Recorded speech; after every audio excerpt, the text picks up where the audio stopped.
Hey everyone, welcome to the UFO Hub live stream. And today is Open Lines, where I hope to talk to some of you and hear some of your exciting stories and experiences you have had. Usually, would like to start out with a topic so that there's something enticing for all of you to maybe want to join in on instead of just saying, hey, it's open lines. So I'm going to just talk a little bit about what I had in mind. If you would like to add to it, please do. If not, you can just share whatever else you like. But the way I would be able to accept your calls is basically to Telegram. Right now, I have the chat group or voice chat open on Telegram for the UFO Hub group, and there's a few people there. Just you can either go in there to listen or to actually participate by just raising your hand. And when that segment comes in, where I'm ready to talk to you, just raise your hand. I'll unmute you, and we can discuss it. So the link for the Telegram is in the description below, and basically I have the links for YouTube and Twitch, which is where I'm live streaming this right now, and then of course the link for Telegram, and also a link for Rumble, where I'm basically keeping my entire YouTube library as a backup, and just a separate channel to where it's a copy of the YouTube channel. So if anything ever happens with YouTube, there's a full backup on Rumble. So before I get to the segment to where I'm talking to you, I hope it gives you enough time to install Telegram on your computer or your phone and find the chat group and join me if you like. So, Ruben, how are you? I'm just for those that are listening, I have to do a better job because I'm also hosting this on several platforms, podcast platforms, Amazon, Google. What else? Spotify, and not all of them come to mind right now, but they're all in the description below. So, what I'm basically just wanted to just look at see who joined the group and just want to say hello. So yeah, Ruben, welcome. Royal, welcome as well, and Andrew. And then we have a few more here in Telegram as well. So welcome all of you. And so I guess let's just begin. What I wanted to the reason why I'm wanting to bring this up, and this is mainly for those who might have noticed or might not have noticed the correlations with the more changes are happening on our socioeconomic level, political level. There's also natural things that are happening, such as volcanoes erupting. Just very recently, two very, very horrific earthquakes in Turkey and Syria, and tsunamis as a result of some of these earthquakes and volcano eruptions. And so, for somebody who just now is getting into this, it's a very unnerving time. But most of us and all of you that are watching this channel have usually been into the metaphysical and the spiritual aspects of all of this for a very long time. And so you understand that at least 20 years ago, there have been predictions about this. People have been talking about this. And the correlation is as we are bringing up more and more to the surface about everything, all the truths about governments, all these things that are going on, and I guess that are happening behind the veil, that are hidden. They're coming up to the forefront, so that before we could always just talk about these hidden groups that are doing these nefarious things. Well, I think by now we kind of know who they are, because it's been very difficult to keep things hidden, such as the Epstein Island, and Epstein didn't kill himself, and all these memes and everything else that people have been talking about, and then the lists coming out about just everything and anything. I mean, you pick a topic, you can talk about it a whole day. And so the for those that just the really, maybe because you're new to this, or you just haven't put two and two together, it is through my experience, things I've learned before, and some of the experiences I've had out of body that I had that gave me a different understanding about what in the world is happening, is that earthquakes and these big events that shake us, that shake the world, it's almost they act like these big catalysts to shake us awake, to kind of put you between a rock and a hard place, as they say, to where whatever mindset you were in, if and when your oversoul is ready, the true you is ready to now shift over to this, to more knowledge, understanding more, looking more behind the veil, looking more into the minute details. These things, these events are here to shake you awake. Now that doesn't take away from the horror of any of that happens, that other people lose lives and others stay behind and are just affected by having been in that presence. It doesn't take away from that. But for those that have witnessed it, that news has reached, and you have seen it either in person or over TV, it's there to basically kind of be a little breadcrumb, to be a little demarcation point to say, hey, there's more to this. Pay attention to this. And so I definitely just want to just put it out there if I haven't already. So sometimes I can't remember everything that I cover, in my UFO Hub shows, is that these things are here to wake you up. And it's important to not see yourself as a victim and have that kind of drag you down as a event in your life where you constantly will only ever look at yourself as a victim, where you cannot then progress beyond this and learn something from it.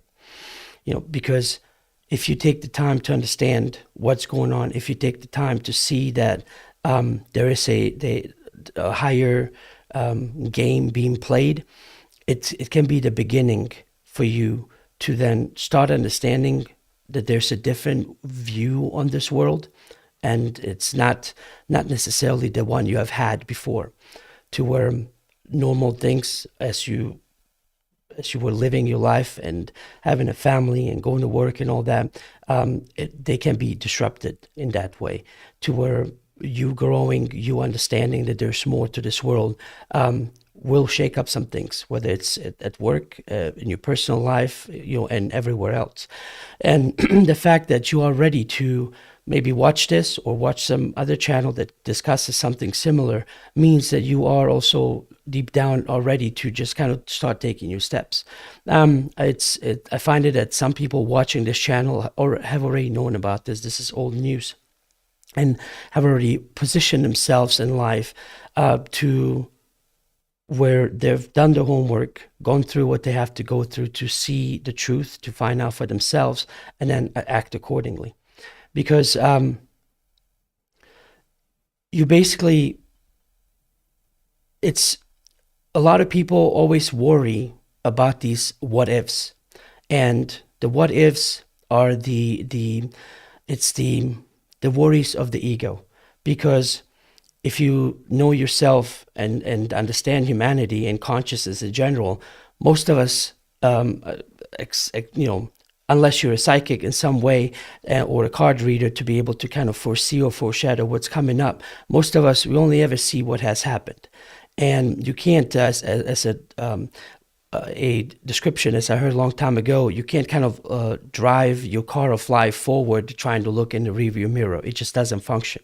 You have to develop a level of trust, kind of develop that inner voice, the inner guidance, and listen to it, and kind of leap forward, trusting it that whatever you do, whatever steps you take will be okay, and not have to exactly figure out every single step and how everything else is going to work out before you make your first step. The reason why I'm saying that is that when all these things were happening to me, my first step in my early 20s, everything basically came in place by me taking these small steps towards what I want, towards what has been my highest excitement. I've been taking these small steps to, one, first move out of my parents' place, because it was a strong inkling, strong feeling to do so. Now you might say, yeah, everybody moves out of their parents' place. Well, if you don't understand, foreigners are very different.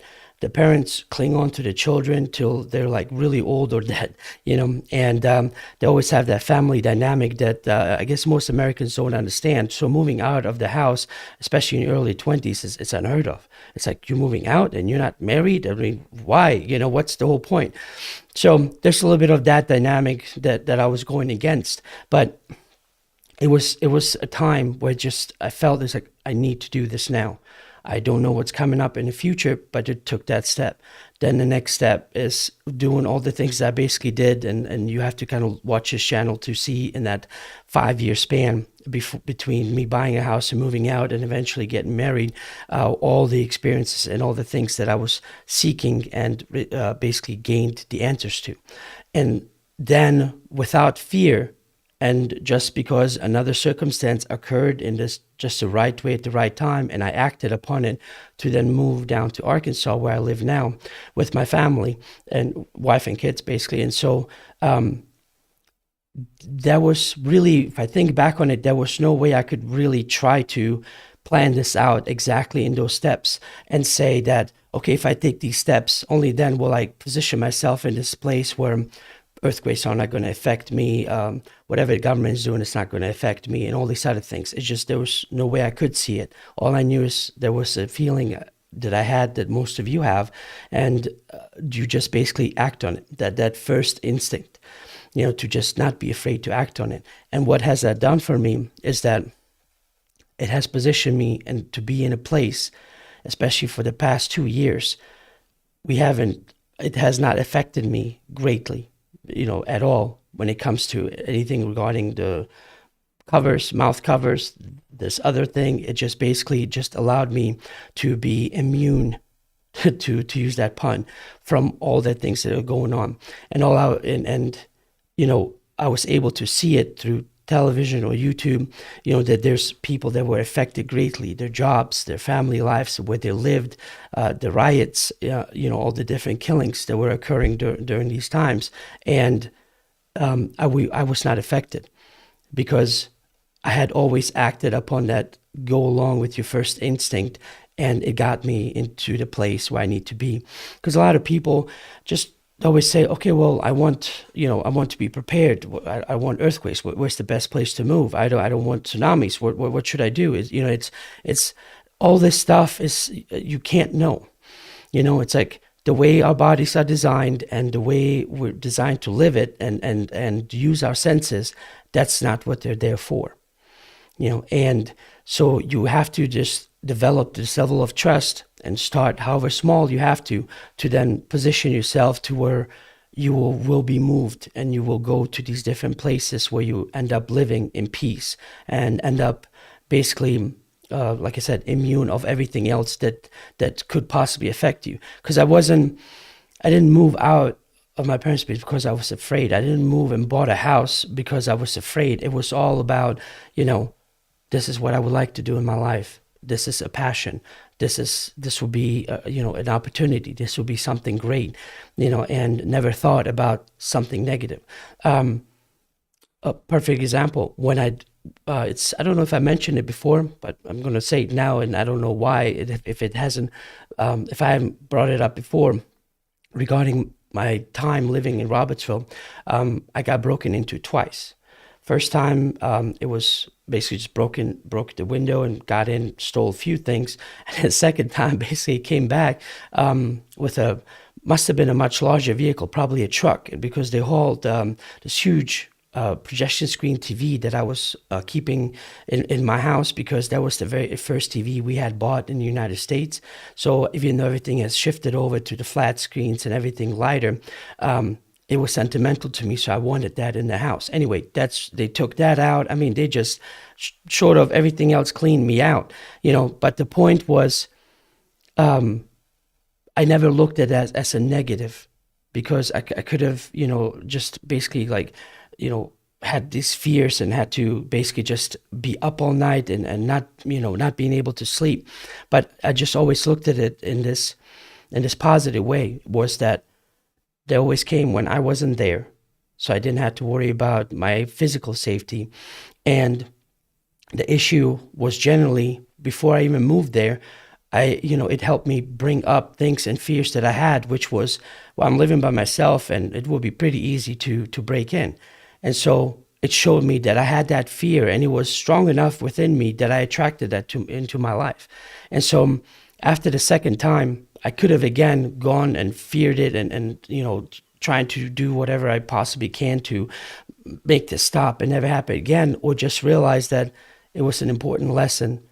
They played a part in my life to help me have that experience and just let it go, to just not be angry about it, to all these, because everything eventually I had was pretty much replaced with better things, again, with the law of attraction and using it in the way I've talked about in the past. And so I was not, afraid during this process, during these things happening.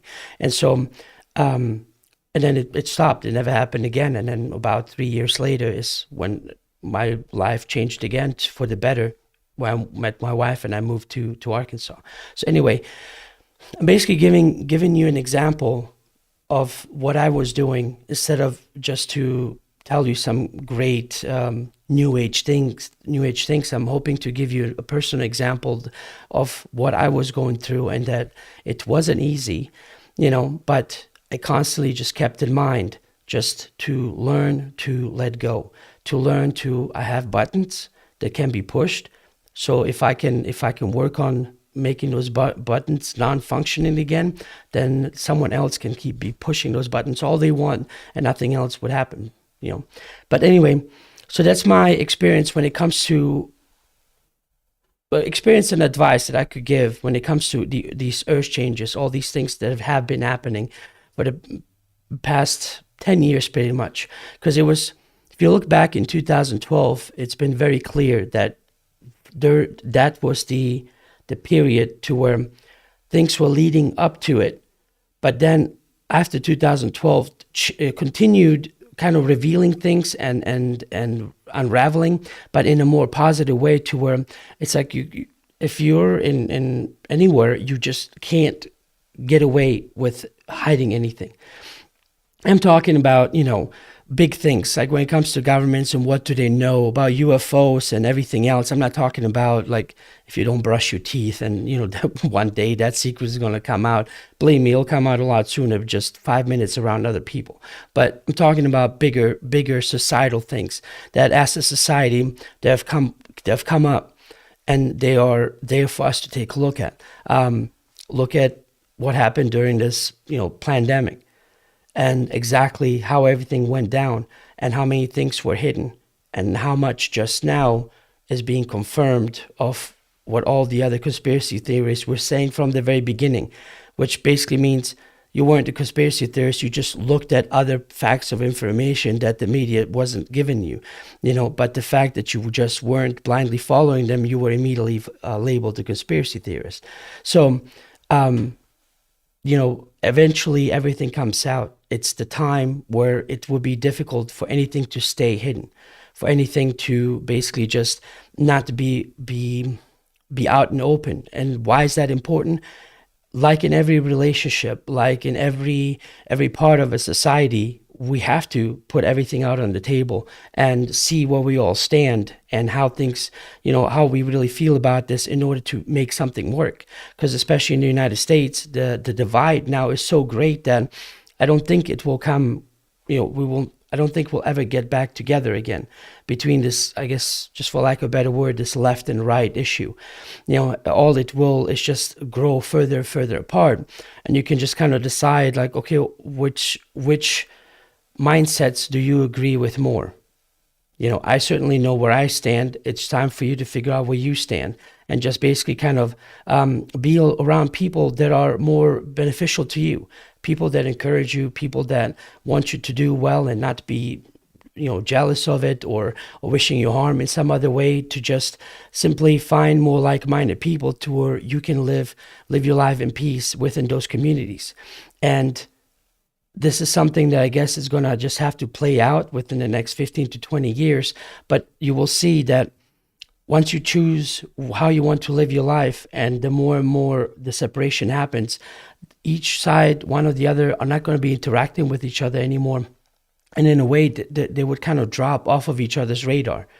And so then these earthquakes, these different earth changes that are there as a necessity to shake us awake, to shake us, into this new consciousness, are not going to be happening as prevalently as they are now, because now is the time to deal with all the baggage that you've been carrying around, and to basically just figure it all out starting now. It doesn't mean that you will figure it all out overnight, but if you start now, maybe 6 months, maybe a year, maybe the next 5 years, whatever you need, but at least you have begun that process.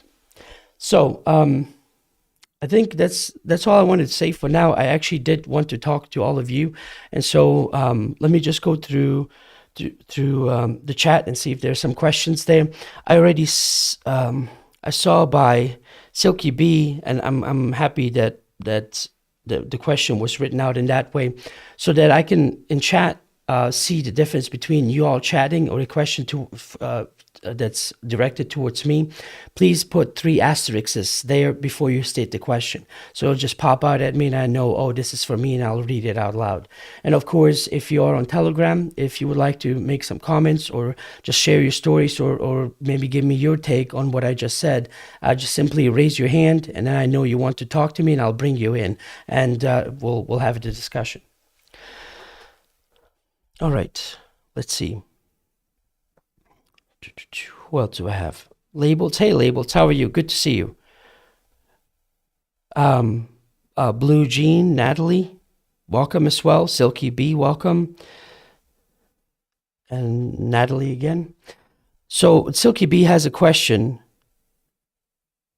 and I think Royal already wrote it down, but I didn't state what or how to formulate the question, so I'll just read it. So Royal Howard says, I don't know if you're interested, but I have been abducted by aliens many times throughout my entire life. The last time I was abducted was just a few weeks ago. Yeah, I mean, Royal, if you can join the Telegram group, and I'll be on still for a little while, please do join it. Add yourself to the voice chat that's opening right now, and I would love to hear your story. Silky B says, question, my dad and his co-pilot will walk into a hotel elevator, and the man stepped in, and the door shut. It then opened immediately, and the guy was gone. He still loses sleep. Any idea? Please give me a little bit more context. Are you talking about that person actually stepped into the elevator itself, or was just close to the elevator? Dad and his co walked, and man stepped in, and the door shut. Well, it could be, so Silky, it could be a variety of things. Spirit and energy, it can appear, based on the person that's around or the people that are around, of how much you can perceive. If you have your dad and the co-pilot, I don't know if is it like co-pilot as in on the job being pilots, or you're just talking about like a buddy of his? Usually, because the issue with when it comes to different energies, if you're friends with somebody, you're pretty close vibrationally. So if you're looking at a spirit or something that energetically wants to come through, there's most likely that you will see it in the same way. But if you're two separate strangers and you just kind of are within each other's vicinity, that doesn't mean that you're automatically aligned and in tune. So as I've often said, an apparition to some might appear a bit cloudy, to the other person a full-on body apparition. And so you could have two people watching the same event getting a different experience. But when it comes to that, that's the only thing I can honestly think of, is that there's different energies that are around us all the time. We don't think about them because we can't see them. And when we do feel them, we just take that as a weird feeling to be had. And so we don't pay too much attention to it, and so anyway, so we just move on. We take the time to try to get in tune, get our senses in tune to see, okay, there's something there. Let me see what else I can get from it. So anyway, that's the only thing I can basically give you in this explanation.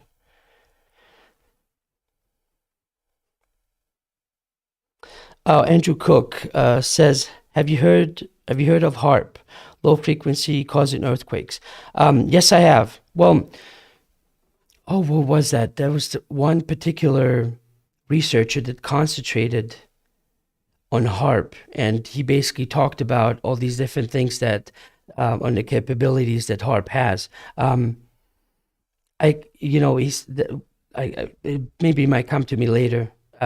The guy seemed very convincing and very knowledgeable about what he's talking about, and so it's one of these things to where I would like to always do my own research, meaning like I would want to go there. I want to be able to experience that on my own before I can say 100% like, oh yeah, I've heard of it. I believe everything that HARP does. I can't say that I'm there. All I can do is take in the info. Like now, you asking me, do I know about HARP? Yes, I do. When the time comes, if ever the time comes, and I have more experience, and I have an actual interaction to see what it does, there's not something I can talk about definitely, because otherwise I'll just be spreading more conspiracy out there, and I don't know what else. I don't want to add to that. I can only speak on, yes, I've experienced this. This is what happened, and I feel comfortable in saying that. But just hearing about HARP, I don't want to speculate anymore. But I've heard of it. I'm sorry, I can't give you more information on that. Silky B, United Airlines. So okay, so actual co-pilot. Silky B said it looked like a normal human being. Yeah, I mean, we have a lot of events that happen in our lives that you either you understand that they happen and you go after it, trying to figure it out. You can spend your whole life trying to figure out what that was, but it would not be a wasted life either. Because some people just they love to have stories, and when I tell them sometimes what I do, they just love to share them. But they just like that aspect of it. They'll tell me about it, and then they say, "Okay, I've never looked into it. I never looked into it any more than than that event that they've had." Naomi says, "Hi, Ednan. Like you, my life has changed so much, and like you, it's through my life experience that I connect to the earth changes. They mirror each other. True. I'm glad. I'm glad that you took those steps, because I mean, let's just never mind any kind of predictions or conspiracies that have been talked about a long time ago. Why would you want to be in fear all the time about something that you can't fully change, or something that you don't know exactly when it's going to happen? Because especially when we think of, and I'm not like making fun of people that are prepping or anything like that, because it's always good to have some water and some food that will last longer than just a few weeks, maybe a few months, just for the sake of having it. It doesn't necessarily make you some kind of crazy person. But the point is, it's good to have that and maintain it. For one, you can just look at it as your pantry. And so then that way you don't have to make as many trips to the store. And when you do, you replenish it, but you can't constantly just keep all the water you'll ever use and all the food you'll ever eat for a specific date that you never know when it's going to come. It just makes no sense. And it will be, quite insane, trying to prepare for something, because you only truly know when it happens. That's when you know, okay, I need to take action. Other than that, you're just sitting there in your bunker trying to figure it out. Okay. Oh, yeah, and I'm also sorry I developed this raspy voice today. I apologize, and I'm just gonna mute myself real quick.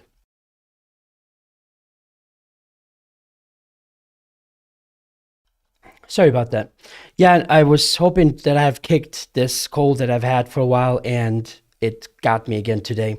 I've had some salt water and different cough drops, just trying to have somewhat of a decent level of a voice today. So I apologize.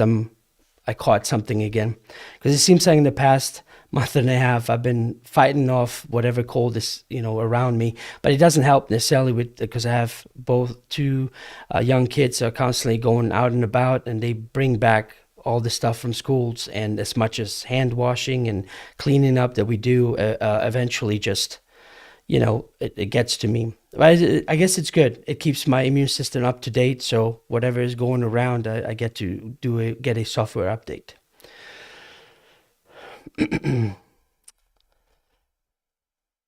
uh, Roll the losing dice says no shift on a flat Earth.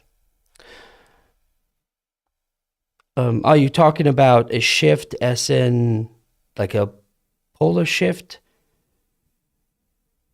Probably, maybe meant a polar shift. Andrew says there was a time you had Donna Lynn on, and she says something about a black swimming pool experience. I had something similar. Yeah, I'm sorry, I don't remember that. I don't remember that part. Because I remember some things from a lot of the guests that I've interviewed, but I can't remember every piece of the conversation. All right. So anyway, for anyone that's just now joining, you can join me on Telegram and chat with me. I know there's some people listening there, so if you would like to talk, just raise your hand and I'll bring you in. Otherwise, I'll just see what else you have to say and whatever else comes to mind. Because I'll keep it going however long we can. Maybe if we reach an hour and there's no more interaction, I'll just finish the stream and come back again next week, Wednesdays at 7. Roll the dice. No, roll the losing dice. Says, yeah, pole shift. So I'm not trying to, I know the community that's into flat Earth are very, are just very strong-minded about what it is that they've seen and how they feel about it. I watched some documentaries, I watched some things, and I can't say that I'm on board when it comes to that. That's not to say that you're not understanding or seeing things as you see them. It's just, I don't know. I personally have not had the experience, but I contacted some people that are, they've been experiencers for a lot longer than I have been. And I called right up and I said, hey, is the Earth flat or round? And they just kind of laughed and when I was on the ship looking down, it's definitely a beautiful marble. And those people that I trust personally, they're the only ones that I can go by. I haven't been to space myself to see it. And again, I watched the videos, seen the different stuff out there, but I can't say I can subscribe to that. I can't say that I can subscribe to that, just to clarify. Ruben says, hi, Ednan. Have you ever had any messages from Dolores Cannon from the astral plane or in your dreams? We all miss her very much.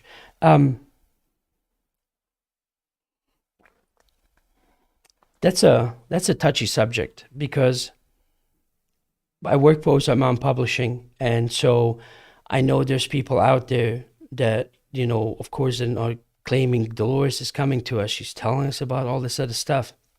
And so for us as family, it's very unnerving, and it's not, I don't know that there's much that we can do, but one particular experience that it was very striking. It was very, I don't know how to describe it. It stopped me in my tracks, was regarding Dolores.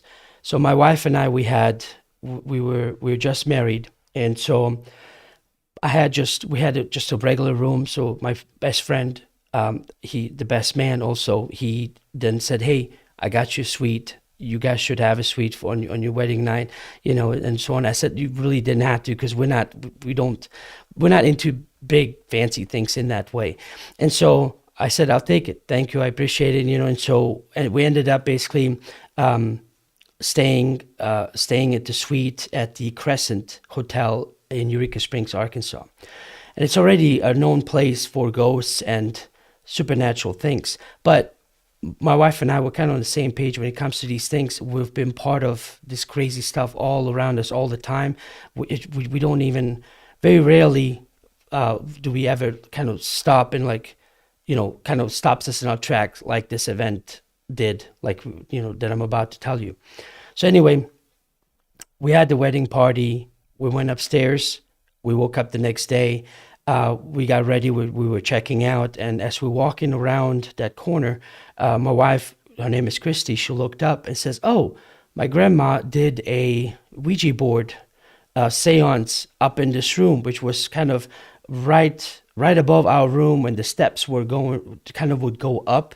And so not two sentences after she said that to me, my phone rings, and my friend, and I also interviewed her as well. My friend Catherine, she's a psychic. She calls me in that instant, and she says, "Hey," I'm like, "Hey, what's up?" It's like, "We're coming down." It's like, "I know, but I just need to tell you this.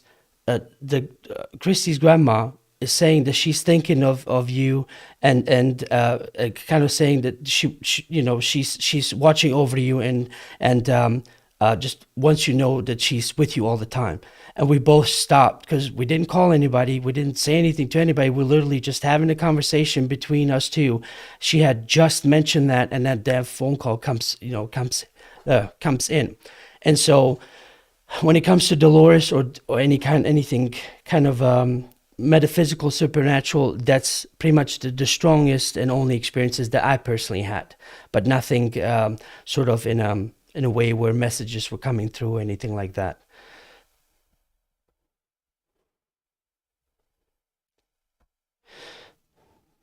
Roll the losing dice says, "Do you have any thoughts on Bigfoot mind speak?" Well, I know a good friend of mine, Joe Palermo. He's passed away, unfortunately, and I miss him. I miss him sometime. I find myself thinking about a lot of my friends that passed away a lot more often than I used to. Maybe because I'm getting older. I don't know, but I know he was big into Bigfoot, and so whatever whatever details, when it comes to they call it the eye shine and mind speak and everything else, when it comes to that kind of thing, most of the information I've gotten from him. It's because I didn't have any experience of my own to where I saw of Bigfoot, or they talked to me or whatever. Mine has always been more alien related. It's all one and the same, to me. But when it comes to energy, you could tell whatever was interacting with me, it's never been a Bigfoot. So anytime I was interested in Bigfoot, he would be the one who I talked to, because he had seen them. He had a lot of experiences, filmed a lot of things, and just always been on these Bigfoot hunts. I know hunting, Bigfoot hunt sounds so negative, but it's just being out and about trying to make contact.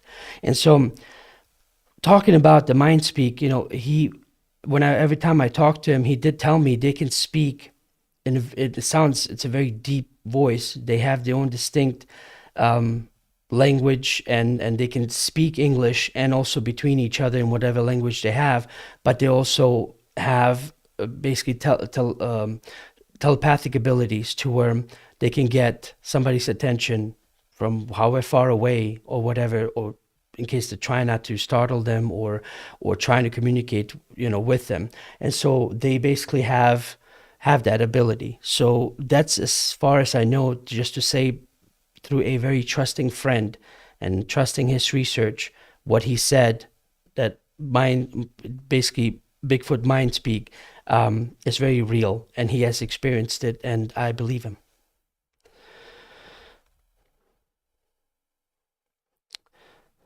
Uh, Razor says, "Funny, I have a Bigfoot book right in front of me entitled Mind Speak." All right. Yep, synchronicity. Well, that's pretty cool. So, yeah, and Ruben, I hope that answers your question regarding Dolores. Um, yeah, it's really interesting when it comes to Ozark Mountain Publishing, or a lot of times when I go uh, to the UFO conferences, which one, obviously the Ozark Mountain UFO conference is coming up in April. A lot of people always ask me about, because I've had at least 10 different conversations about, "Oh my God, you must have like these very enlightening conversations working at Ozark and all these other things." And that's actually really funny, because the last thing we discuss is anything metaphysical, supernatural, and all these other things, because we're living it, we're in it every single day. That it's kind of, it would be kind of like preaching to the choir, and we don't find that necessary to have to constantly talk about it, because if I mention something, there's 10 people already know about what I'm talking about, unless it's always been a an experience, basically like something that happened recently and it was very strong and it's still stuck in their heads. They would, walk in the office and say something or talk about it. So anyway, in regards to, Dolores Cannon, and when it comes to, as you said, astral plane and any of that, just not that I know of. Maybe if I talk to my wife and see maybe if she had any particular dreams or any kind of experiences, but to me personally, no, other than the story that I told you about my wedding day. Okay.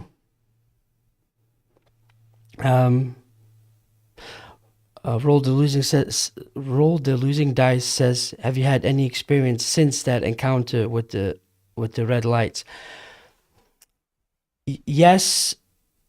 So I've just recently, there was a very recent experience that I shared regarding my middle son, because he's 5, and I perceived one of the, what I can only say might have been, because I only saw an inch or two of a very bald but grayish head that was behind the couch where my son was laying. And it was puzzling me because I was trying to figure out. I didn't sense them. I didn't sense them like I used to, because the closer they come to you, the energy is so strong. Like there's no way you cannot know they're approaching you. So for them to be that close, and for me to really just catch in on the corner of my eye, being there was puzzling to me. That why didn't I sense them? But that was the most recent experience, and everything else that was happening with my son. And but I put that in the video, the first video that I made coming back. It was called it's a yellow thumbnail. What did I call it? I called it UFO disclosure happened, now what? And then also, quote unquote, I joined the Masons, and then some other things. That was the title of that video. So if you listen to the story there, it's towards the end. The last 1/3 of the video is where I talked about that story. But also one particular event that I saw, I was coming out of the Ozark Mountain Publishing building, the office. It was pretty late because I was working on editing some of the videos at night. And as I was walking out, I looked up, and similar to the light bulb, but it was more orangish and more in the distance. It just appeared and just moved real closely, and so it got my attention. I stopped, I looked at it, it just moved real closely and then just disappeared again. And I was like, okay, I don't know what that was all about, but that was the most immediate experience right after the initial red lights that I've had. Sorry about that, I had to cough again.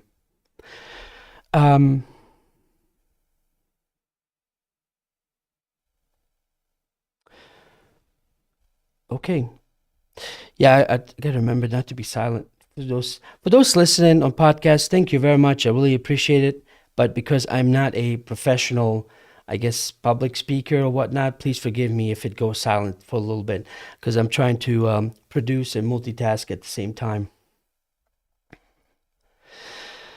Next question. Have you seen a purple light in the sky? I also saw a green one. I mean, there's been a lot of different lights that are just lights. I don't know what else to say other than, I might have seen this, I might have seen that. I don't know. Unless there's more of interaction, they don't keep in my memory. It's just something that I happen to see, witness, and I move on. I don't usually ponder about it very long, because if it just happens for a short time, or just, it's not an actual close encounter, I don't usually kind of keep track of those things. Okay. All right. So is there any of you that maybe would like to log in and just talk and share some of your stories? If you are out there, please join Telegram. you can join the UFO Hub voice chat right now, and just raise your hand, and I'll bring you in, because we're just basically just chatting and talking. All right, Niels wants to say something. Give me one quick second. Let me switch to the right window. All right, Niels, you are unmuted. On my end. Unmute yourself on yours, and you should be able to I talk got to a me. question for you. Sure. Where is all this going? This UFO, the disclosure of that Tic Tac ship, and then the pilot, the commander, is on Joe Rogan and talked about it. Like, where is this all going? Like, where Well, are we, and where is this going? These beings from other places are coming here. The well, incredible right. Well, Niels, from capabilities. my personal experience, and I've often shared it with people. If it goes along with what I just mentioned at the beginning of the show, is that everything has to come out in the open. So, if people think that the government was doing this out of the goodness of their own heart, by just, oh, well, finally, I guess let us reveal what we know about UFOs and we'll inform the public, they are gravely mistaken. It is basically gotten to a point to where they also, from my understanding, and this is not it's not a direct message that I was received, or any kind of top secret person directly speaking to me, but it was my understanding that they also are basically hitting their head against the wall, because even though if you might have a ship, even though if you think you have a little bit of more understanding about these different aliens, what puzzles them, and is something that they still don't quite understand, is the consciousness aspect of UFOs. And so they've tried to figure this out for quite some time. One of the examples, so for example, if you some of the new helicopters, I don't know if you ever got to see this, but they have this helmet to where you put this on, and of course it's all wired electronically, but wherever the pilot looks, the machine gun in the front turns to that side, and basically ready to shoot. It was basically conveyed to me by simply stating is that they tried to mimic with technology what they couldn't figure out what those ships do naturally, because they still haven't understood the concept that a lot of the ships are basically ships that have a consciousness of their own, and that they connect with the pilot through consciousness, and then it's a relationship that they basically, the pilot wants to go there, and then the ship will take over and do the job that it's basically created to do.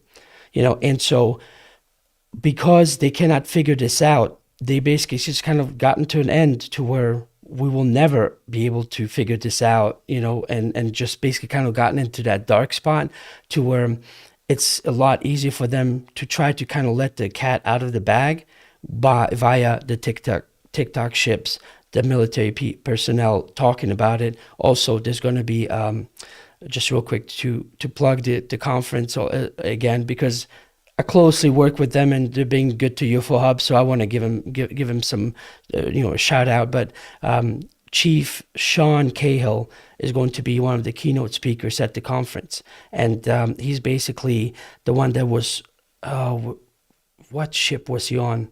Basically, he's going to talk about all the events that he has been basically witnessing throughout all the years that before this recent release he was not able to talk about. And so maybe they'll give us more of a confirmed insight that the government is letting go because they've hit this wall. And that's why I believe it's going into the direction that it has. The just coming out of more info, creating this UAP office and all this other stuff. So those are my thoughts. Do you follow what I'm saying, Niels? Absolutely. I Right. love hearing you talk. Yeah, because they, it's something when it comes to, it's the same issue we have with scientists in general. They're so into things that consciousness is the last to not at all thing that will ever come up, to their mind, to try to understand. They always want to have, calculations and measurements and all these other things. And how do you measure consciousness, right? Yeah, I just don't Okay. think that they're on the level, right? Say that one That more time, they're please. I don't think that they're on the level, right? If they're able to do things with consciousness, like these off-worldly beings or other dimensional beings or whatever they are. Right. Well, it goes back to these different vibrations, which it's a consciousness. You just one vibration that vibrates in a very specific frequency makes up my consciousness. The other vibration that's slightly different from mine makes up your consciousness, and so on and so on. And it's mind-boggling to understand that there's infinite levels of all these different vibrations that make up these unique versions of the one. And so that requires a certain level of growth, understanding, letting go. And if you look at the government, you look at them and say, are they any of that? The whole concept is constantly of fear, protect, basically doing what the government is supposed to do. But because they're doing what they're supposed to do, it doesn't allow them to grow. It doesn't allow them to grow, to understand something else. Everything, basically, they're kind of like that, as the expression goes, they're in a hammer and everything is a nail to them. Oh, Andrew, I'm sorry, Neil, it's just real quick. Andrew was saying something to me. He's like, did you look up EM Drive, Adnan? And I did not. It was on my list. I promise I still will. One of these days, if you come back, ask me. I promise I will have more knowledge on it. But no, I did not since the last time we talked. Neil, so is there anything else you would like to talk about? Yeah. Speaking of about vibration, there's a lot of stories out there, experiences of these beings approaching people, and like these beings like putting this like magnetic power into them, where they're like where they can't move. Like, do you know anything about that? Like, what type of you know technology or consciousness that is? Are you saying the beings that have the ability to make you freeze? Is that what you mean? So you can't move and you perceive them, but that you cannot move, and they just it seems like that they're doing that to you. Is that what you're trying to say?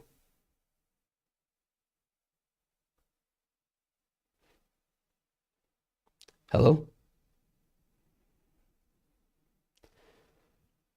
Okay, I don't know. I lost Niels. He's unmuted. I don't know. I'm just not getting any audio. Maybe he might come back. Yeah, I'm sorry. I really wish you could just rephrase that question one more time just to understand it. Because if I'm understanding you correctly, it could be wrong. But anyway, I'll go off of what I think I understood. So when it comes to people feeling frozen or paralyzed, not being able to move when they have an encounter, whenever there's a being in their room or anything else that's happening, is that it's multifold, but generally the beings that we are eventually going to be interacting with, they're a very high vibration. When I say high vibration, I also mean a different dimension. And so the way the universe kind of works is, if you Bashar had best described this many years ago. If you looked at a bunch of gears and cogs tightly woven together,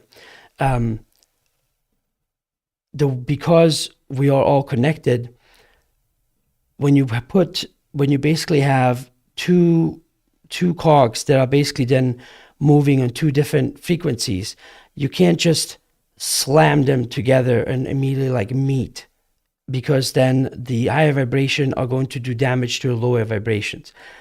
For us, it translates that into psychotic shock, just something very traumatic that we can't deal with, because it's kind of prying open all of you that you are, to bring you up to the surface, to all of the sudden be aware of why you're here, what your previous life was, what your future life will be, all the things that you pre-planned, all these things, because of that vibration, the higher you go, again, things can't stay hidden because we're still playing this hidden game.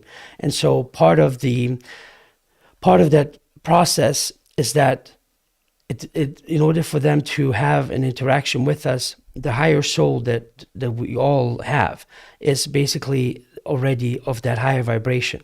So what happens is that it's a lot easier for them to interact with us, with the higher being of us, to basically that already knows why we're here and all these other things, and then make some certain plans of what's going to be happening, why we're having the interaction in the way that we are.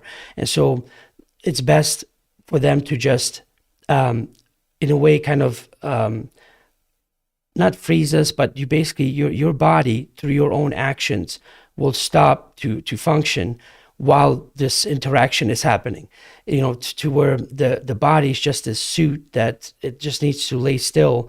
That higher conversation to be had, whatever information needs to be exchanged, and then finally when they go away, you feel like, oh, I got my body back.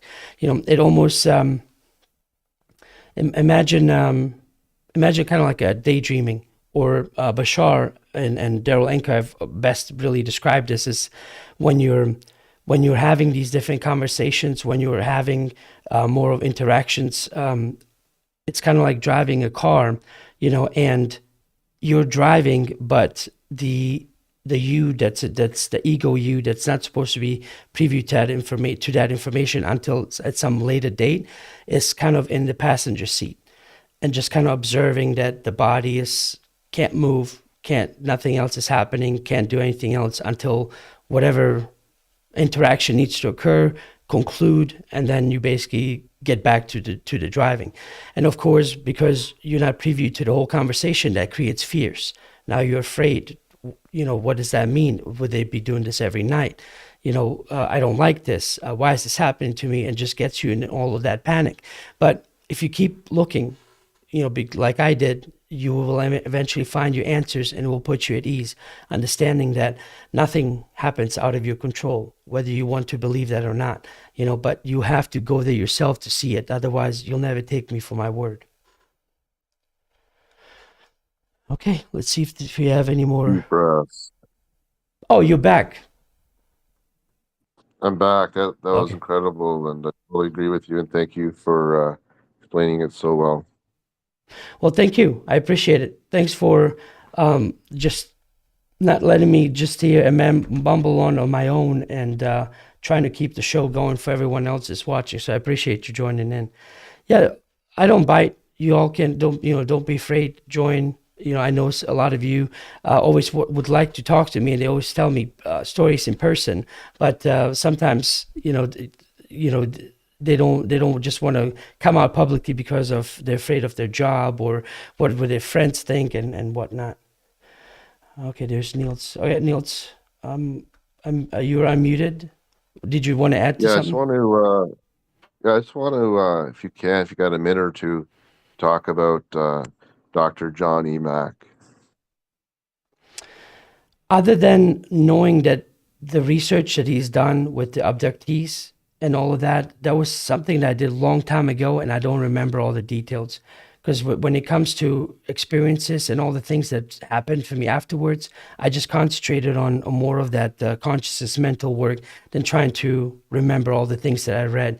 Because I believe, and I don't know if you would know this too, he was a Harvard professor who did research with abductees, and basically through hypnosis was able to gather different information of what they experienced, what was happening to them, and has written many books about it. So I can only encourage you to do all of you watching to search it on Amazon, get some of those books on your own and read them. But I'm sorry, that's the extent to the extent that I know about John Mack.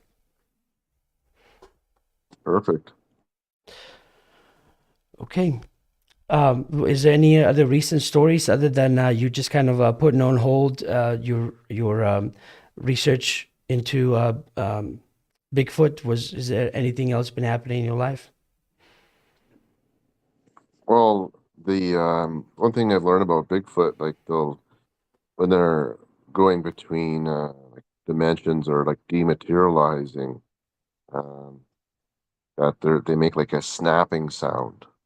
You know about that? No, please do tell me more about it. Oh, just because they can like atomize, like disappear kind of thing, but they'll leave like one footprint to like show you and they build structures. It's just some of the recordings that are out on YouTube right now are just incredible. It's like I heard uh, these two, like a husband and wife, bickering, and the female is bickering like a bitch, and some of them are sound like these like deep, like almost like Japanese huge, they're huge beings, right? They're like some of them are like 800 pounds to throw like rocks, like 150, 200-pound rocks kind of thing, like nothing, like move trees like crazy. Like there's incredible beings, and yeah, they do mind speak, but a Are lot you of times talk they are you do like talking about the bickering and all that you mentioned? Are you talking about the what's known as the samurai chatter? yeah, that must be it. Yeah, Okay. Yeah, no, I know. So I did several different interviews, and I invited Scott Nelson. He was one of the speakers um, when I did have a conference, UFO Hub conference, and he's basically a Navy linguist who came across these recordings. He only found like a 5 minute segment with him and his son online, and it was Ron Moorhead that made the original recordings a couple of decades prior, if I'm not mistaken. It was originally taken in somewhere in the 70s, but it was basically a recording that he was just a old Navy guy, basically done with his service, and his job was to decrypt basically encryptions coming from the Russians, and all these different things that are over the airwaves. And so when he heard that, he was so taken aback by it because he was playing it in these ways. He calls it putting the cans on, and he said he was playing it over and over and over again. And then later on got in touch with Ron Moorhead, and then basically started analyzing it using his linguistic skills. Excuse me one second. And basically, what he found is that as he was listening to it, that there's language. He was able to break it apart to specific, tones and repeated tones and putting them together. He doesn't know what it means, but he was able to just break it apart and make these sentences out of these tones that appear like you're reading something, or you could eventually read, but what it means he doesn't know. So if you're interested in that, it is on the YouTube, on my YouTube channel, and you can watch him starting out. He has a presentation and the whole sounds, and he analyzes them, and he mimics things on his own, and how he broke it apart. And so it's very interesting to watch. But that was the recording that was known as the samurai chatter. It's basically a male, female, and a child supposedly that were recorded. Well, not supposedly. I heard heard the thing, and it's definitely you hear three distinct beings, like you said, bickering at each other. You know, yeah, that's. I don't think you hear these vocalizations I'm playing here. You hear that? what was the last part? Can you hear this? No, I'm sorry. It's just silent. Okay, yeah. They're just like these the vocalizations. Yeah, Ron Moorhead, like they're incredible how he was able to decipher and explain that. Uh, yeah, they're very deep throated.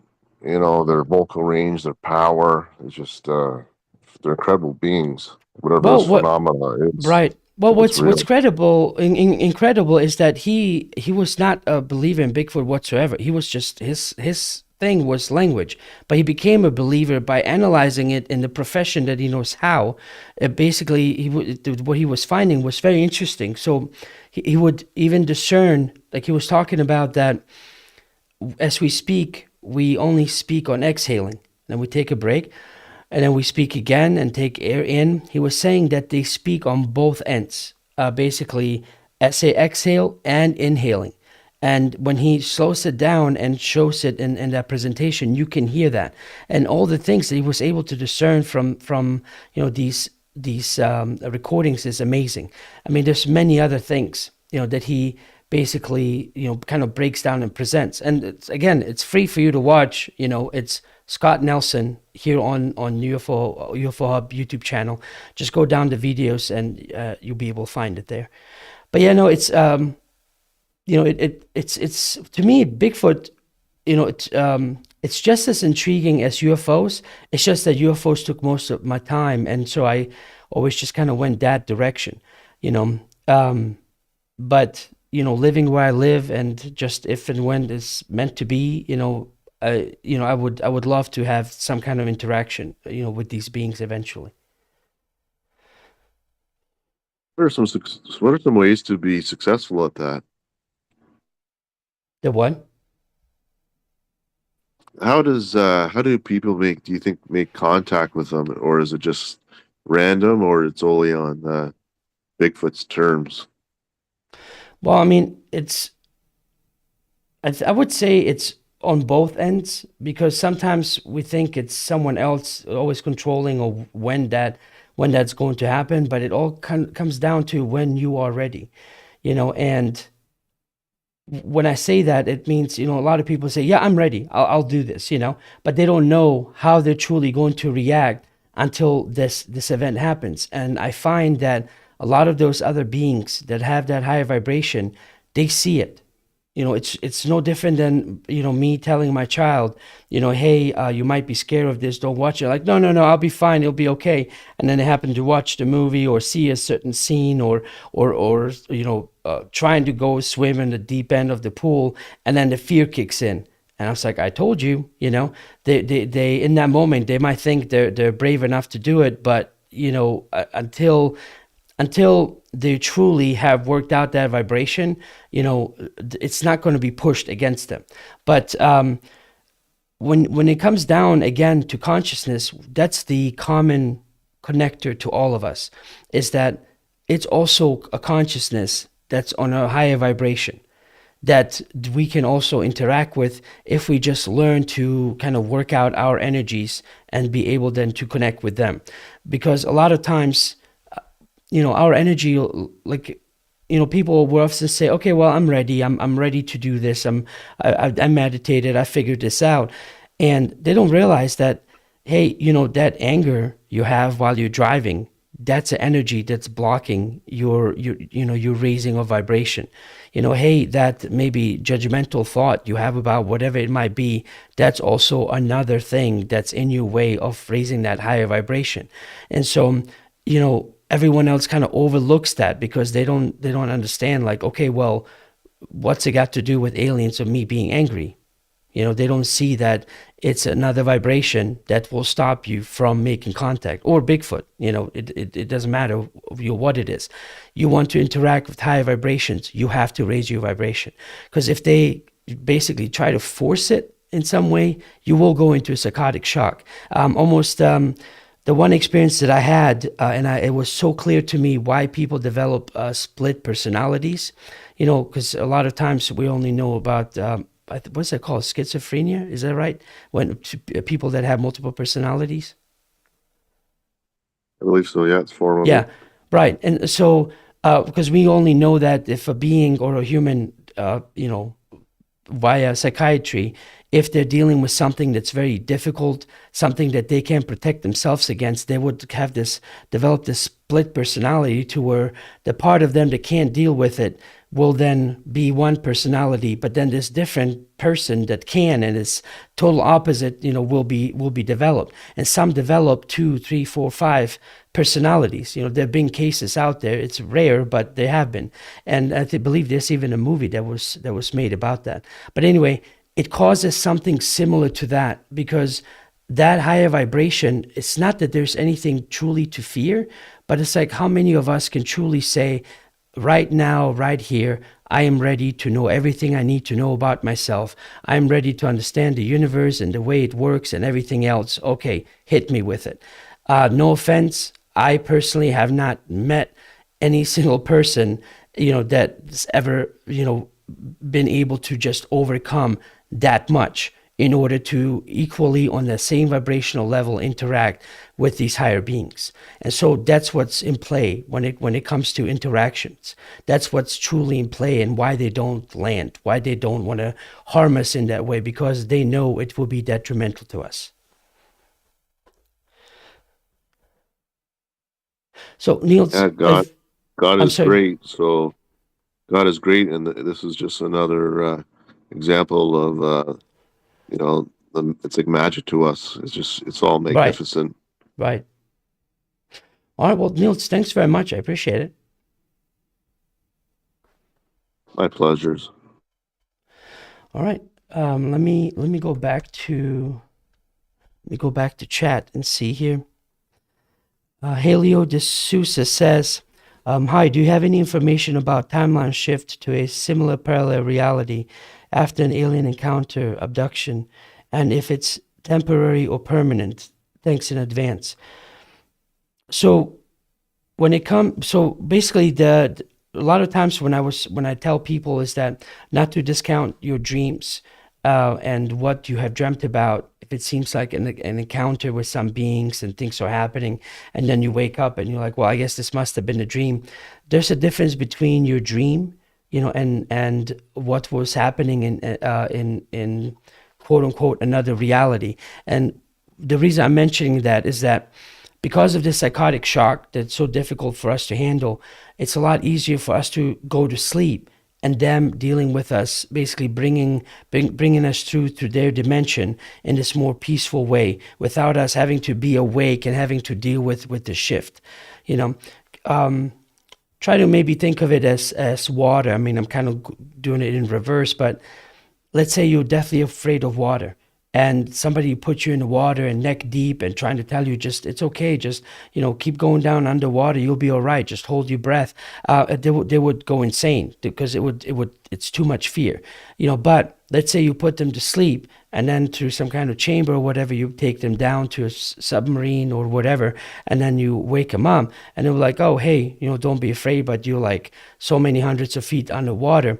It's still a different reaction. It might still like maybe make them feel weird, but not as much, or not as much of a detrimental way as them having to be awake throughout that process. And so the reason why that shift has to happen to their reality is that, because how else do you interact?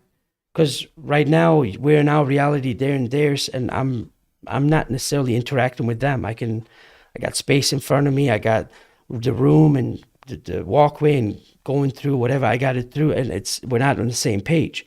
Now, if they come closer to mine, or me getting a bit higher up to theirs, now they will be in my reality, and they might be in my way, for me to actually have somebody to interact. And so that's why that shift in reality is important. So, I mean, the shift in the dimensions is important, so that whatever they have to do based on the agreement that you made before you were born with them, but the agreement you made with them before you were born, for them to do whatever it is that they do. A lot of times, you have to also keep in mind, it's not all just what it used to be in the early 90s, to where it's just abductions, they're using us, and all these other things. I believe that has slowed down almost to crawl, if not entirely stop. A lot of us have connections on all these different realities that then translate into different beings. So a lot of times when you are having some interactions, it's just your extended family visiting you temporarily to say hello, like that we're still here, and we'll continue to stay in touch, based on whatever agreement you made then, because you could possibly live your entire life, live it through, and die, and only then be aware of, like, oh, I have other connections to other places. So So, Helio, when you say, do you have any information about timeline shifts or parallel realities? I hope that's the kind of information you were talking about. If you want me maybe touch on something specific, let me know. And if I know about it, I'll tell you. If I don't, then I say I don't. All right, let me see if there's anyone else on Telegram that maybe wants to come through. Nope, just a few people listening. So I'm grateful to all of you too for being here. All right, well, unless there's any more questions or maybe anyone else that wants to come in last minute on Telegram, I think this has been a good amount of time. Thank you all again for joining me here today. So just keep in mind in order to stay in touch with this channel, I have all the links to all these different avenues in the description below. I've touched on it briefly in previous videos. I've gotten some strikes from months ago about subjects that were covered from YouTube, and I think if I get one more, they'll suspend me for 7 days, and then if I get one more, it'll be longer, and then eventually close the account. So I've kind of taken all the steps to branch out, to open up Telegram so you can have more of a direct connection to UFO Hub, or have the Rumble so you can watch all the videos unobstructed there, and also Twitch, because this is also streaming on Twitch as well. So if YouTube ever goes down, I would be streaming on Twitch and interacting with you live that way, and then eventually pull the video and put it up on Rumble so it can be watched for later, because I think Twitch only keeps it on there for 14 days and then they take it down, unless I pay to have a membership there. But sorry, I'm not there financially yet. Okay, let me see. Ruben has come through with some questions. Says, are you familiar with the hybrid program? How do you know if you are part of it?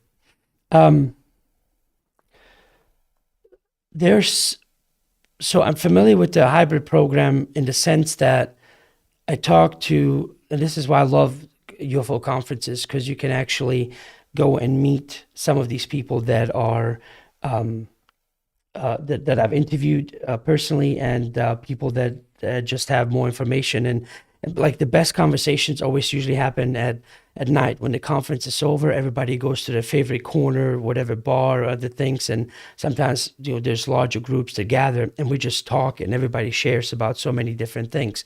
And so the hybrid program itself, from what I was able to learn, is that some are aware, and they basically it's kind of like a self-imposed memory block to just be able to live and work here and do whatever they do. Excuse me. Be able to do unobstructed without having to be kind of constantly reminded, like, hey, you're not part of this earth. And also the whole point of the hybrid program was to, because of these different vibrational gaps between the higher vibrational beings and us, they've basically wanting to create a hybrid that can adjust to the different vibrations and be of a different vibration, so that if and when contact eventually happens and we interact with them, it would be these hybrids that would be on our level, to be able to interact with them and have conversations and interactions with them without basically just going crazy. And so that is my understanding of why the hybrid program was started. And also when it comes to our contact, but at the kind of like a double I guess, to get, as they say, to hit two birds with one stone, part of that hibernation program, as beneficial it would be for eventual contact with them, for us, the race that is known as the Grays, they've basically engineered themselves out of existence, for lack of a better word. And so my understanding is that they were, at one point, they're us in a different dimension. And so what they chose to do, instead of like us, when we have a spill somewhere, we try to clean it up and do whatever we do, eventually they found it in their wisdom that instead of getting the planet all cleaned up and getting it to pristine condition again, they basically started altering themselves to best adjust to all the contaminants to the planet. Excuse me 1 second. And so they kept doing that until they basically genetically altered themselves enough to where now they can't procreate anymore. And so there's only a finite amount of time until the last of the grace dies out. And so they needed this genetic material to basically be able to create this a new hybrid race, add a fresh gene to their pool, and so they basically found us in this dimension. So a lot of us don't realize that the grays are not actually alien, but it's us from a different dimension, just interacting with each other. And so that's also a big wow moment for some people that are just now recently finding out or have never heard of that before.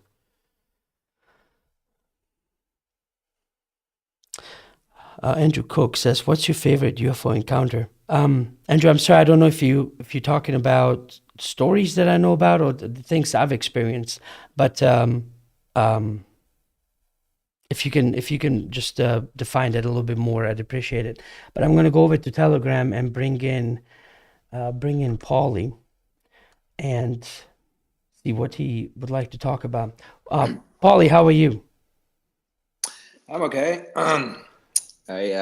I had a comment for the gentleman earlier asking about Bigfoot. He seemed pretty interested in that.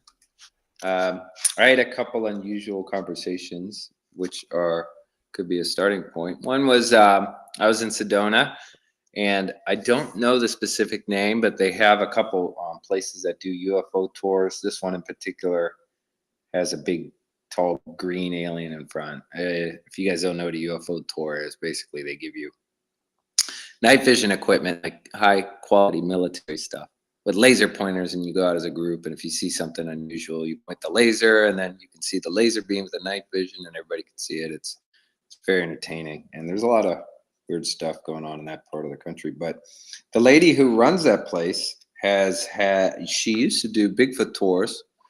There's a place in the area called Bradshaw Ranch. I don't know if it's well known. I actually have a book. It's got a lot of unusual pictures. She said she used to give tours there. A lot of weird stuff, including Bigfoot activity, was there. And then I guess the government came in and bought the place up. It wasn't worth much, but they paid a lot of money for it, and then they can't do that anymore. And that's called Bradshaw Ranch. It's kind of, I've heard of Skinwalker. It's kind of a less known one. And then there's a book by Tom Dongo that he writes about that. And then another interesting thing where I don't know their names, but if you YouTube Texas Rangers, there were two gentlemen who retired from service as they were serving a large part of the Navajo area. And they were rangers where they would be called out to desolate areas for people out there. And basically after their career, they gave a couple presentations, but I think one of the gentlemen stopped doing it because he was kind of afraid to talk about it. But they talk about all kinds of weird stuff they came across in the desert.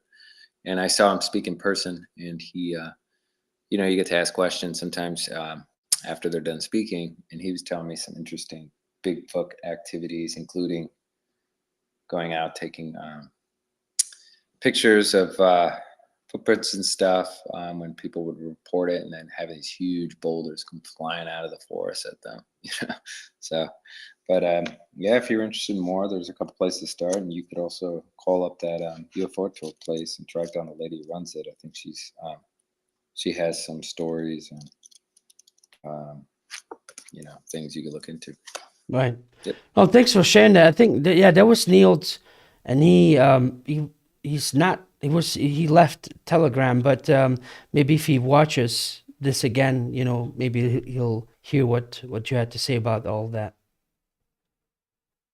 Yeah, but it's an interesting topic, and not a lot of people talk about it, but I think there are people that have stories. And I think you're right. They do seem to only appear to people that are people that actually talk about people that claim they've had routine contact, and they seem to describe similar situations where they're out in the woods and they're in a good mood and they don't have weapons and they're non-threatening, and then they'll Right. have experience. And I think the people that have the intention going out there looking to grab one and shoot it and put it on display, they're never going to see one. But yeah, there's experiencers with that, and it's a very interesting topic.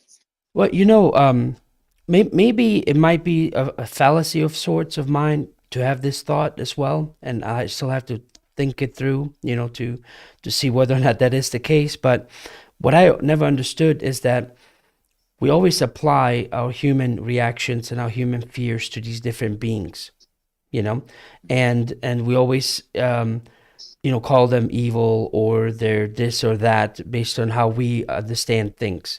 And we never stop and think that they're really that advanced, that much more advanced, that they're more taking a kid glove approach to us, and contact, and it's like, I'm not trying to make this into some kind of love story. I'm just asking people to kind of take that into consideration and not just immediately label them as evil, controlling, or otherwise. Is that if if they don't contact you, there's a reason why not. If they do things in a certain way, there really is a reason why. In the same way that I ask my children to do something and then I explain to them specifically why, so they understand it, why they're doing that. Because while they're growing, which we are also, the only thing to truth, to come closer to truth, is constantly just asking why. That is the most open-minded, basic thing that we can do, by just approaching everything with this why concept of just, the more why questions you ask, the closer and closer you're going to come to getting most of your answers, answered, most of your questions answered. Yeah. Okay. Yeah, Well, no, thank you. I appreciate you jumping on here and leaving that message for the previous person. All right, let's see what we have here. Andrew said, do you think aliens are us from the future? I think I answered that question. And then Andrew said personal experiences. Okay, so to your question, well, I can't say that I've had favorite experiences when it comes to contact with aliens. And this is not to any fault of their own. Again, there's so much that happens that you spend years thinking afterwards, because it is so mind-opening and scary and all these things, to where it will shake you for the rest of your life. So I personally can't say that when it comes to a specific experience that I've just absolutely loved it, just mainly because of the mental work and that was required to do afterwards, to just really chew through what in the world I just experienced, and so it's not their fault. This is just mainly my limitation. So I'm sorry I can't say, oh yeah, that was so awesome. But the things I did love was not necessarily direct alien contact, was some of the trips that I had on LSD. Hawaiian baby wooders killed me, but I'm talking about weed. Again, weed, like I can't just do weed. It's like the second, just even one hit, two maybe, I immediately get into a journey where the just universe says, sit down, I'll show you what you need to know. And so most people just take it, they smoke it to laugh, and I can't, because I'm literally having like life-altering experiences here. So anyway, those were some of those things I enjoyed very much, because it was more of a very comforting place where I was not required to necessarily constantly have to leave my room, or have my, astral body leave my body that often. Only if certain things required a certain experience, it happened. But it was still within this very mild and controlled way, to where, okay, this is the journey, you're going to go on the ride, now we're back on the ride, and it's all smoothed out, and so I appreciated that. But the other things was, when it comes to having actual direct experience, it was literally like somebody, would take you and you don't know how to swim and just throw you into the deep end of the water and you better figure out quick, And so anyway, and again, this is not to say that this is something that they were doing out of spite or whatever. It's just I kept insisting I want physical contact. Whoever you are, whatever you are, I want to have physical contact. I want to be aware. I don't want to be sleeping. I don't want this. And so they gave me exactly what I was asking for. And they did worked with me, I guess for lack of a better word, for quite some time to trying to break through that process, to just get over that fear, get enough energy worked out, enough of those vibration changed to where I can actually just kind of pierce through. And I personally couldn't. And it made sense to me exactly why they're not landing, why they're not interacting with us in the way we wish to interact with them. Because it would not be fun. There's a question and comments from the biggest Chewy. I love the colorful names. Says please info on Mantis beings. I'm sorry, you're gonna have to watch or maybe try to contact Donna Lynn. I did several interviews with Donna Lynn on this UFO Hub channel, and so she has, I think the being that she was interacting with, the name was Croat, and it appeared to her as a praying mantis. So she would be able to tell you more about them and tell you more of the specific details. Sorry, I had to cough again. But it's really interesting, how some of these certain experiences that happen, because you have to be very in tune and be at a peaceful place to where you can just allow yourself to have that contact, because, so for example, I would have a dream, right? One particular dream was I was seeing these apartment complexes. When I lived in Germany, we were refugees there, and they put us in these Soviet-style complexes because this was East Germany. And so there would be a lot of people that they can house in them. Well, I saw like 20, 30 of them. They were just hovering like UFO ships, but it was these complexes that were hovering around. And so again, what I initially thought was a dream, and this is again why I'm telling you not every dream is necessarily a dream, because it had a lot of order to it.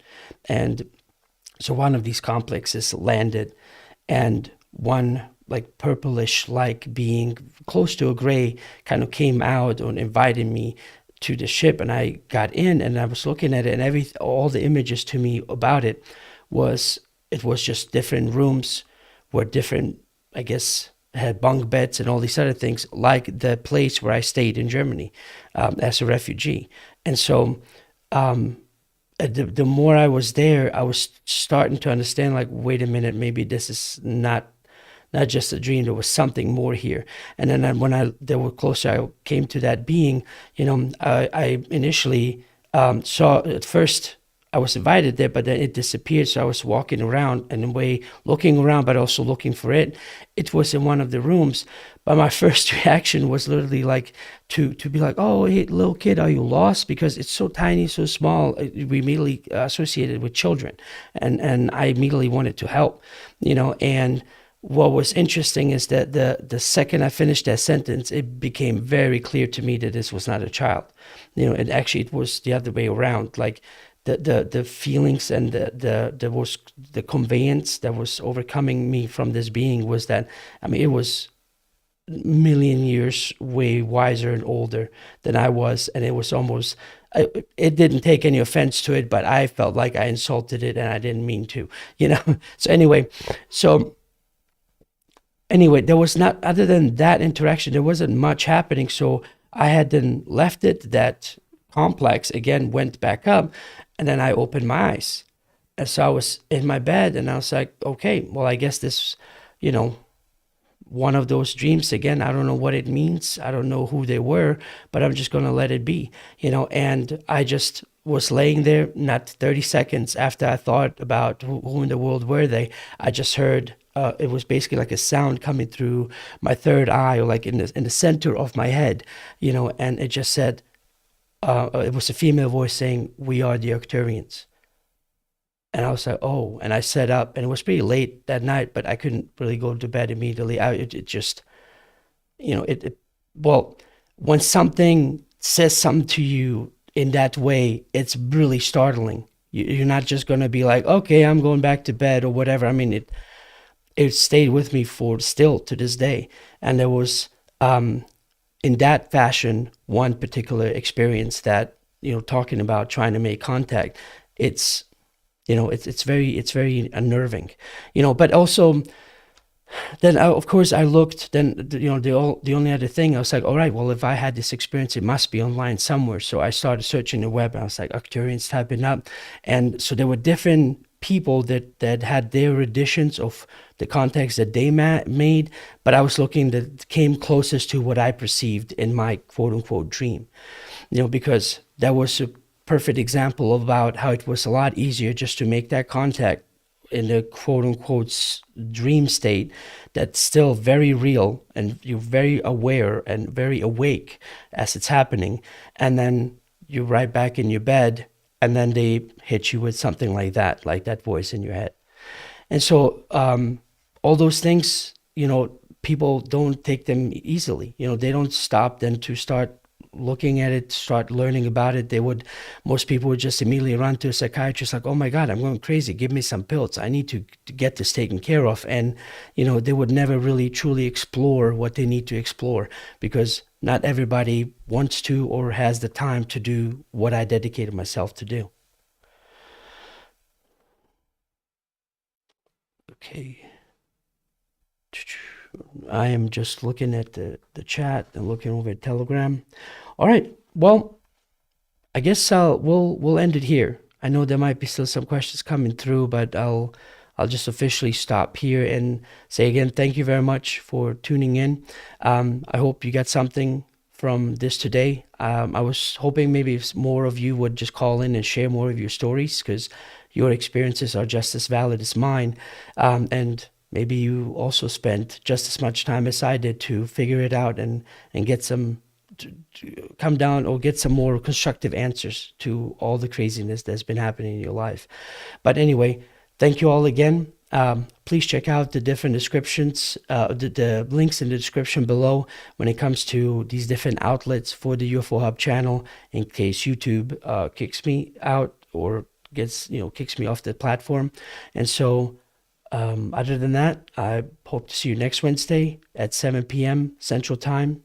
I will have open lines again, and I promise I've been working on having guests, and so it will be kind of like that expression, when it rains it pours. I'm just going to have one interview after another and hitting you up with all of those. But for now, the certain thing is next Wednesday, 7 p.m. open lines. Join Telegram and talk to me. All right. Well, thank you. Everyone have a good day, and I hope to see you all again soon. Take care.